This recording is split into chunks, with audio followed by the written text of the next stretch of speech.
శ్రీ గురుభ్యో నమః శ్రీ మహాగణపతే నమః వరఫలాల కార్యక్రమానికి స్వాగతం. 17 నవంబర్ 2024 నుండి 23 నవంబర్ 2024 వరకు ద్వాదశ రాశుల వారికి చంద్రమాను అనుసరించి గోచార రీత్యా ఈ యొక్క వారం ఎలా ఉండబోతుంది అనేది చూద్దాం.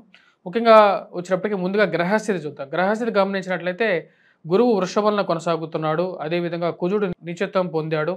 కుజ స్తంభన అనేది జరుగుతుంది. ఇది కర్కాటకంలో జరుగుతున్నది. నీచత్వంలో ఉన్నాడు కుజుడు. అదేవిధంగా కేతువు వచ్చేటప్పటికి మనం గమనించినట్లయితే కేతువు కన్యలో, అదేవిధంగా రాహు వచ్చేటప్పటికి మీనంలో, మరియు బుధుడు రవి కలిసి వచ్చేటప్పటికి తన యొక్క మార్పు జరిగిందన్నమాట. రవి యొక్క మార్పు అనేది 16వ తారీఖున జరిగింది. 17వ తారీఖున రవి యొక్క మార్పు వచ్చేటప్పటికి వృశ్చికంలోకి జరిగింది. బుధుడితో కలవటం జరిగింది. అదేవిధంగా శుక్రుడు వచ్చేటప్పటికి మనం గమనించినట్లయితే ధనస్సులో కొనసాగుతున్నాడు. శని కుంభంలో కొనసాగుతున్నాడు. ఇటువంటి గ్రహస్థితి రాబోతున్నటువంటి వారం రోజుల పాటు ద్వాదశ రాశుల వారికి ఎలా ఉండబోతుందని చూద్దాం. ముందుగా మేషరాశి. మేషరాశి వారికి అనుకూలమైనటువంటి ఫలితాలు గోచరిస్తూ ఉన్నాయి. వృత్తిపరంగా వ్యాపారపరంగా కొంచెం మందకొండిగా ఉంటుంది. కానీ సమయానికి రావాల్సినటువంటి డబ్బు విషయంలో అనుకూలంగా ఉంటుంది. బంధువుల సహాయం అనేది సమయానికి వచ్చి చేరటం, స్నేహితుల వల్ల కొంచెం అనుకూలమైనటువంటి ఫలితాలు కూడా పొందగలుగుతారు. ఈ రాశి వారికి ఉద్యోగ ప్రయత్న సంబంధితమైన విషయాల్లో కొంచెం మిశ్రమంగా ఉండే విధంగా ఉంటుంది. ఈ రాశి వారికి అధికమైనటువంటి దుబారా ఖర్చు అనేది వెంటాడే విధంగా ఉంటుంది.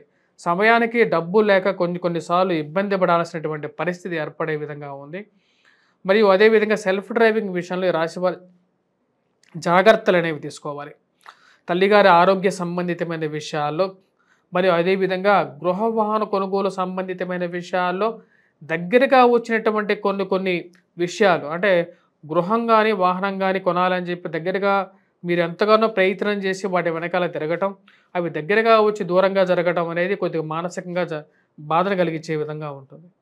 ఈ రాశి వారికి వచ్చినప్పటికీ మోసపూరితమైనటువంటి మాటలను నమ్మి ముందుకు వెళ్ళొద్దు అని చెప్పి ఒక సూచన ఇస్తున్నాడు. ఎందుకంటే 10 మాటలు చెప్పేటువంటి వారు ఎప్పుడు మాటలే చెప్తూ ఉంటారు, మీకు సహాయం చేయరు. అటువంటి వారి విషయంలో జాగ్రత్త అనేది చాలా అవసరం అనేది చెప్పడం జరుగుతుంది. మరి అదేవిధంగా పోలీస్ స్టేషన్ వ్యవహారాలు, కోర్టు పంచాయతీల విషయాల్లో అనవసరమైనటువంటి విషయాల్లో తలదూర్చకుండా ఉండడం అనేది ముఖ్యమైనటువంటి సూచన. అధికమైనటువంటి శారీరక శ్రమ అనేది ఈ వారం కొంచెం ఎక్కువగా ఉండే విధంగా ఉంటుంది. కాకపోతే ఈ రాశి వారికి వచ్చేటప్పటికి ఫ్రెండ్స్ అండ్ రిలేటివ్స్ కొంచెం సహాయంగా ఉండటం, వారాంతాల్లో ప్రశాంతంగా గడపటం, మానసికమైనటువంటి సంతృప్తినిచ్చేటువంటి విషయాలుగా గోచరిస్తూ ఉన్నది. ఈ రాశి వారికి ముఖ్యంగా ఎటువంటి పరిహారాలు చేసుకునే దానికన్నా ముందు విద్యార్థులకు ఎలా ఉందని చూద్దాం. విద్యార్థులకు విద్యా సంబంధితమైన విషయాల్లో అనుకూలమైనటువంటి ఫలితాలు గోచరిస్తూ ఉన్నాయి. ఈ రాశి వారికి లక్ ఫ్యాక్టర్ అనే విషయంలో ఈ వారం కొంచెం తక్కువగా ఉంది. కష్టపడి చేసేటువంటి పని మీద ఎక్కువగా వీళ్ళు కాన్సన్ట్రేట్ చేయగలుగుతారు. మరియు అదేవిధంగా ఈ రాశివారు ఈ యొక్క వారంలో కుజగ్రహ మంత్ర జపం చేసుకోవటం, శివాభిషేకం చేసుకున్నట్లయితే అనుకూలమైనటువంటి ఫలితాలు పొందగలుగుతారు. స్వస్తి.